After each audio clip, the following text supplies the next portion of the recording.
God bless you guys. Wrestling can bring out some emotions. Story time. My great grandfather is the reason why I watch wrestling. He broke me in the game.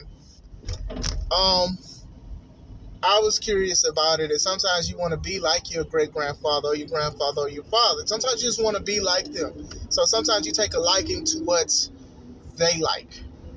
And he used to like fishing, and I loved fishing. I used to do things. We used to do a whole bunch of things together and stuff like that. He used to create things. I used to create things as well. So wrestling was like one of the first things we connected with. I always thought he was the meanest person because he never showed emotion. He never showed emotion, right? Like, he just seemed mean. His anger was like the emotion I felt like I've seen more than anything. You get what I'm saying? But when he used to watch TV with my mama, his wife, they always had like a lineup to what they would watch. You know, the stories, Price is Right, Baywatch, Law and Order. That theme song still in my head. Murder She Wrote. Uh, Walker, Texas Ranger. I'm from Texas, baby. What up? But everybody knew that at 7 and 8 o'clock, wrestling was on. So Papa was really changing between WCW and WWE with the Monday Night Wars. And then Papa would also watch Thunder. And then he'd also watch Saturday Night Main Event with WCW used to do. That used to be my favorite show out of all of them, by the way. But he used to watch it. Now, my grandfather showed reaction or gave a reaction to two shows that he used to watch. One was when he watched National Geographic Channel, and two was wrestling. Now, with the National Geographic Channel, he used to watch from the lions or the big cats, the tigers or whatever, when they're hunting the antelope, the zebras and stuff like that. He used to watch that. And what happened was, they used to just slowly creep behind the animal so they can get a better vantage point or whatnot to attack and kill the animal to take it down. But almost every time the animal would get close, my great-grandfather would actually get up and hit the TV with his hand or a belt. Now, it's not a flat screen. Like, flat screens are weak compared to TVs back in the day. This was the huge Optimus Prime shaped TVs with the booty on it. Literally, if you type it up, TV with the booty on it, you'll see these old school TVs and stuff like that. You can literally pluck a flat screen and it's over with. He literally hit this with his hand and nothing happened. Nothing shaked. Nothing messed up. Those TVs were strong back in the day. They used to have knobs and everything. But anyway, he used to show an emotion. He'd get up, he'd react. Hey, wake up, zebra. Wake up, antelope, wildebeest. These animals is about to get you. And for some reason, he'd do this every time, even if the show was a rerun. Because it got him to get up out of his comfort zone and to have a reaction.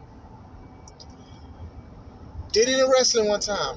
Booker T versus Chris Benoit. I want to say it was the best of series. I could be wrong. I do not remember. It was a while ago. I was a young cat back then. Benoit was beating up Booker. He was beating up Booker. But everybody was behind Booker too. Everybody wanted Booker to win. Booker was really raising the roof. That's that old school stuff when he was doing that stuff, man. He had the high top fade. He had the Nelly bandage on his nose instead of under his eye. And all that stuff. This was like when he broke up from Harlem Heat with his brother Stevie Ray. And Benoit was beating him up. And the crowd was like really behind him. Now, my great-grandfather would never say who he wanted to win. He would never say who he wanted to win. I'd always ask, hey, Papa, who you think gonna win? Whoever gonna win. But I could just tell that he wanted Booker T to win. After Benoit was beating him up, Booker T was doing a comeback. So Booker T was getting him back, hitting him back, doing all kind of moves and kicks. Like, Booker T's kicks were just so impeccable to me.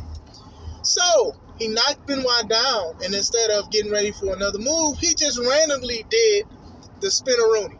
Now, back in the day, he would just do it. It wasn't the extra hand and to take the knee and everything.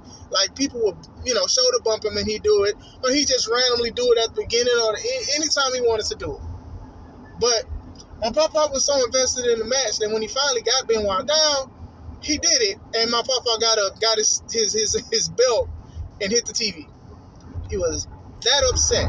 Like I said, the only time I've seen him do this was when he was watching the animals hunt the other animals and stuff, the predators waiting for the prey.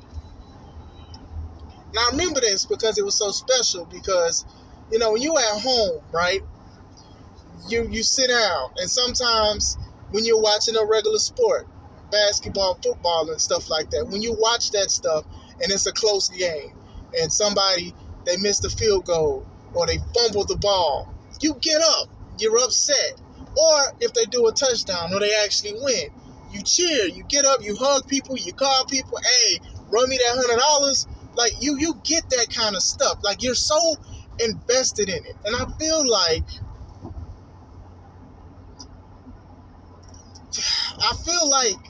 we need more of that in wrestling. You get what I'm saying?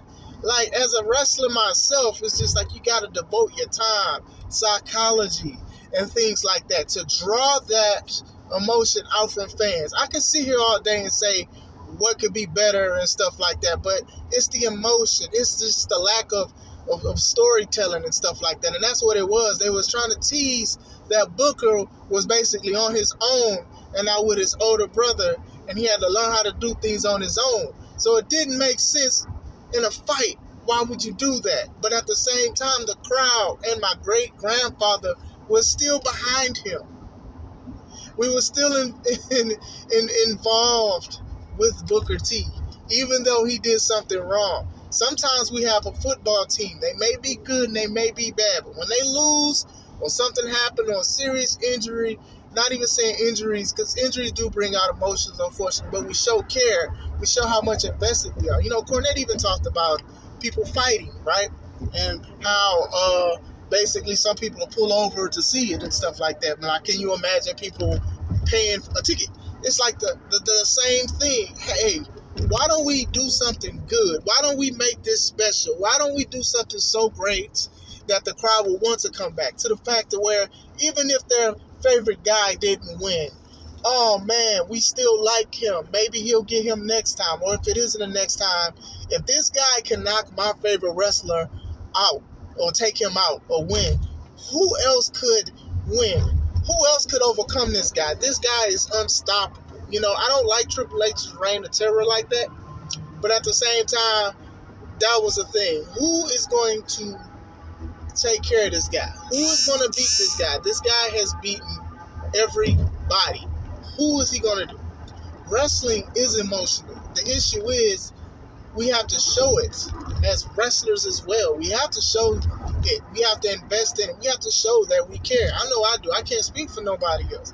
But you want people to get up out the seats, to cheer for you, to be happy. Hey, look out, look out, look out. Here comes that bad guy. He's doing something he's not supposed to do. Oh, he's about to cheat. Emotion. That is what you need to seek. It's not about how good you look and how many moves you can do. It's all about investing in the storyline. You can make people happy, cry, upset, and stuff like that. A lot of people don't watch wrestling no more because they're insulted. And when you're insulted, your emotions, you shut off. You don't want to look at it. Doesn't matter what company. I'm not pinpointing a company today. I'm not pinpointing companies today. I'm not doing none of that today. But that kind of stuff is rare nowadays, to where people want to get up and clap their hands and get behind and stuff like that, because a lot of wrestlers have become more selfish. They're doing things that don't make sense. They're doing stupid stuff. They're being unsafe. And it's bad, because nowadays people are used to that. They love wrestling so much, they're not going to leave it, but they're not leaving excited. They're not remembering anything. It doesn't matter if they say this is awesome or fight forever, if by the time they go to the car, they forgot the match, they forgot your name, they forgot what color gear you had, they forgot if you were a good or a bad guy. They may see you and remember you, they may not. That's bad. But yeah, let's just try to get to a thing to where we do wrestling and everything. We work on that. We try to do everything to have people emotional, to have somebody get up out of their seat and hit with the belt. Not hit wrestlers with a belt, but to show emotion. Get out the way. Oh, come on, you got to do better than that. Get out the way. Simple. Draw emotions. Sell emotions. Work emotions. I just wanted to get that off my chest. I hope you guys are having a good day. I'm sorry I went on for 10 minutes and didn't mean to be that long, but I hope you have a great day.